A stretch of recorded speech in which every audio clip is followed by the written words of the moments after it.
Hello students, this is advocate Neeraj Gupta. आज हम पढ़ना शुरू कर रहे हैं about the constitution of India.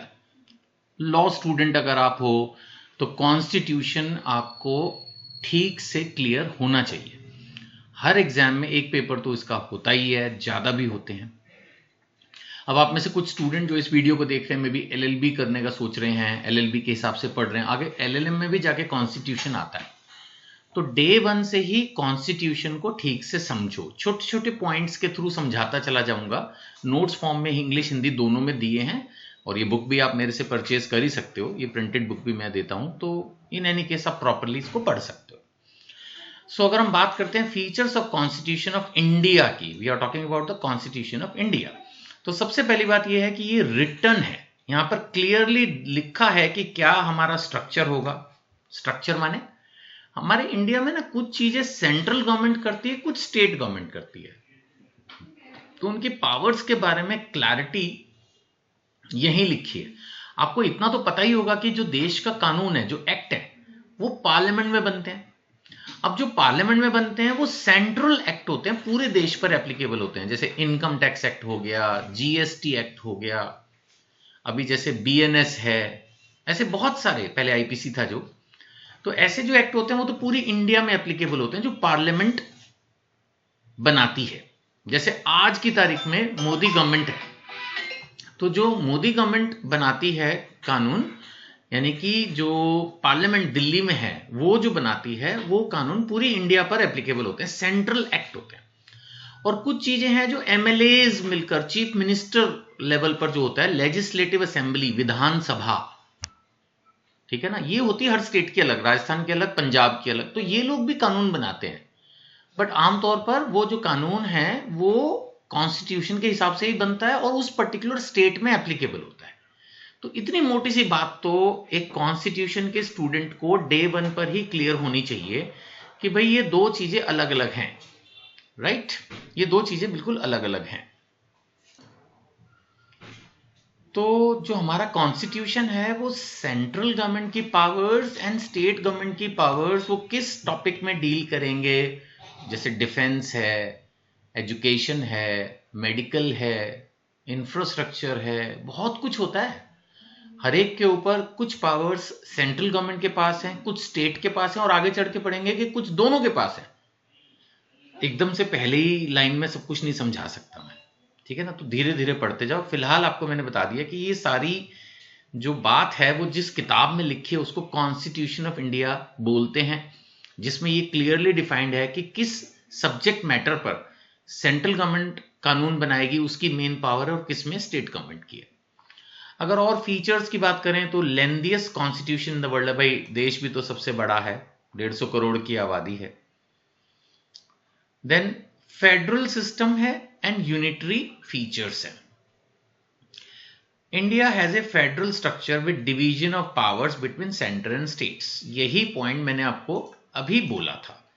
तो इसको बोलते हैं फेडरल सिस्टम। यूनिटरी कुछ फीचर्स हैं। यूनिटरी का मतलब होता है बस एक सेंट्रल गवर्नमेंट होगी, हर स्टेट की अपने आप में कोई पावर्स ज्यादा नहीं होंगी। लेकिन इंडिया बेसिकली एक फेडरल सिस्टम है। इसके ऊपर अलग से डिटेल्ड क्वेश्चन बाद में कवर करूंगा, शायद थर्ड या फोर्थ क्वेश्चन होगा वो। अभी फिलहाल मोटा मोटा चल रहे हैं फीचर्स ऑफ कॉन्स्टिट्यूशन। तो फेडरल स्ट्रक्चर है, पावर्स डिवाइडेड है सेंटर और स्टेट्स में। लेकिन इमरजेंसी अगर कोई सिचुएशन हो तो यूनिटरी फीचर्स भी हैं। यानी कि अगर कोई वॉर हो जाए, कोई और ऐसी सिचुएशन आ जाए टिपिकल, तो फिर यूनिटरी फीचर्स एक्टिवेट हो जाएंगे। बट अगेन ये मैं बाद में डिस्कस करूंगा। पार्लियामेंट फॉर्म ऑफ गवर्नमेंट है, बिल्कुल ये नेचुरली ब्रिटिश मॉडल को कॉपी किया कुछ हद तक, या बेस्ड ऑन ब्रिटिश मॉडल कह सकते हैं। वो इसीलिए क्योंकि पहले ब्रिटिशर्स ही थे, उनके जाने के बाद पार्लियामेंट, हमारा इंडियन कॉन्स्टिट्यूशन लिखा गया। सब तो आपको पता ही है कि 47 में इंडिपेंडेंस हुई, फिर 1950 में जो है हमारा कॉन्स्टिट्यूशन जो है वो एप्लीकेबल कर दिया गया। तो ये बेस्ड ऑन ब्रिटिश मॉडल तो रहेगा ही रहेगा। फिर the executive is responsible to the legislature. अब ये एक चीज भी ना ध्यान से अभी सुन लो तो आगे तक के लिए सुखी रहोगे। इंडिया में जो हमारा सिस्टम है ना, उसमें 3 अलग अलग फंक्शंस हैं। एक है जो कानून बनाता है, उसको बोलते हैं लेजिस्लेचर। ये पार्लियामेंट में बनता है और असेंबली में बनता है, जो स्टेट लेवल पे होती है। तो लेजिस्लेचर का मतलब हो गया वो अथॉरिटीज जो कानून बनाती हैं। आज की तारीख में 2026 में ये वीडियो बना रहा हूं, तो जैसे मोदी सरकार सेंट्रल लेवल पर जो है वो कानून बनाने के लिए रिस्पॉन्सिबल है, अपोजिशन भी है। इसी तरह से हर स्टेट की अपनी सरकार होती है, चाहे वो यूपी हो, चाहे दिल्ली हो, चाहे राजस्थान, पंजाब, महाराष्ट्र, है ना, Madhya Pradesh and so on, जितने भी स्टेट्स हैं। ये सारा क्या है, legislature, MP and MLA. MP होते हैं पार्लियामेंट में, एमएलए होते हैं असेंबली में, है ना। अब ये हुआ लेजिस्लेचर। इसके अलावा एक होती है जुडिशरी। अब जुडिशरी में आप लोग जुड़ रहे हो as a student, as a advocate, फिर लेटर ऑन आप में से बहुत सारे जज बन जाएंगे। तो ये सारा जो स्ट्रक्चर है ये है जुडिशरी।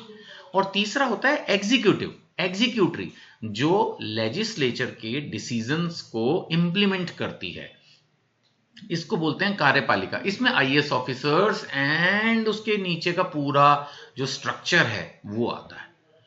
तो कुल मिलाकर 3 एक तरह से स्तंभ हो गए major, legislature, judiciary and executory. अब इसमें गड़बड़ मत करना।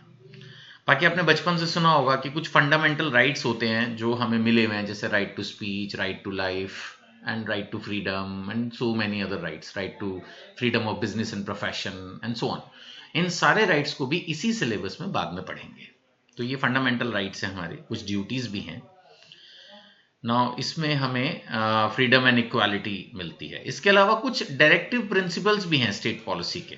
ये बेसिकली आप ये समझ लो कि जैसे बेसिक सिद्धांत हैं कि भाई क्या होना चाहिए, क्या नहीं होना चाहिए। अब जैसे कोई बच्चे बेचने की बात करे तो अरे भाई ऐसे थोड़ी होना चाहिए। तो कहने का मतलब है कुछ भी ऐसा जो नहीं होना चाहिए या क्या होना चाहिए, इस तरह के कुछ डायरेक्टिव प्रिंसिपल्स हैं। ये भी सिलेबस में है, बाद में पढ़ेंगे। देन सेक्युलर स्टेट, इंडिया धर्मनिरपेक्ष है, ऑल रिलीजन्स आर इक्वल, ठीक है ना। वो बात अलग है कि हमारे यहाँ मेनली हिंदुइज्म को अगर हम छोड़ दें तो मोस्ट ऑफ द रिलीजन जो है वो माइनॉरिटी में आते हैं, चाहे सिखिज्म है, चाहे और जितने भी हैं, मोस्टली जो क्रिश्चियनिटी है, जितने भी और रिलीजन है मोस्टली माइनॉरिटी में आते हैं। लेकिन फिर भी इंडिया हिंदू राष्ट्र नहीं है, ये एक you can say all religions are equal and it's a secular state. तो ये भी फीचर्स ऑफ कॉन्स्टिट्यूशन में है, ये बात भी कॉन्स्टिट्यूशन ने ही डिसाइड की है। हमारे यहाँ पर जुडिशरी इंडिपेंडेंट है, ये तो मैंने बता दिया। एग्जीक्यूटिव, लेजिस्लेटिव, एक्चुअली तीनों ही इंटरडिपेंडेंट भी हैं और इंडिपेंडेंट भी हैं, एक दूसरे के साथ मिलकर काम करते हैं, लेकिन अपने आप में तीनों अलग अलग हैं। सो जुडिशरी भी इंडिपेंडेंट है।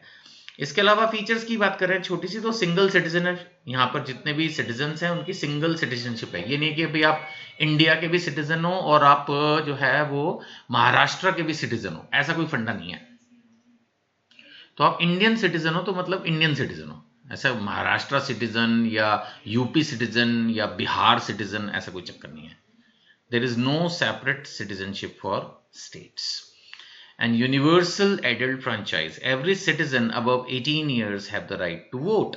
18 साल के बाद सबको वोटिंग का राइट जो है वो हमारे कॉन्स्टिट्यूशन प्रोवाइड करता है। एवरीवन 18 हो गया तो चलो भाई, नाउ यू कैन वोट। सो बहुत बेसिक फंडे मैंने यूज किए हैं इस कॉन्स्टिट्यूशन का। एक बहुत बेसिक आपसे डिस्कस किया, अभी तो शुरू हुई है। तो अभी हम पढ़ते जाएंगे और आगे आपको कॉन्स्टिट्यूशन के ऊपर क्लैरिटी आएगी। फिर भी अगर कोई डाउट हो तो ये नंबर्स दिए हैं मैंने, आप इन दोनों नंबर्स पर व्हाट्सएप कर सकते हैं। कोई भी अगर आपका डाउट है आई विल आंसर, या यूट्यूब पर वीडियो देख रहे हैं वहां भी कॉमेंट में आप लिख सकते हैं। ये जो बुक है ये हिंदी इंग्लिश में बनी हुई है, इसको भी आप नॉमिनल प्राइस पे खरीद सकते हैं। और फेस टू फेस क्लासेस में यूजली एग्जामिनेशन डेज में लेता हूँ, उसके लिए पहले से बुकिंग करवा लीजिए, ठीक है ना। एक मेरा व्हाट्सएप चैनल भी है एनजीपीए लॉ कॉलेज नाम से, उसका आप लिंक लेके उसको भी ज्वाइन कर लें। उसमें university announcement, other practical tips में डालता रहता हूँ। Thank you.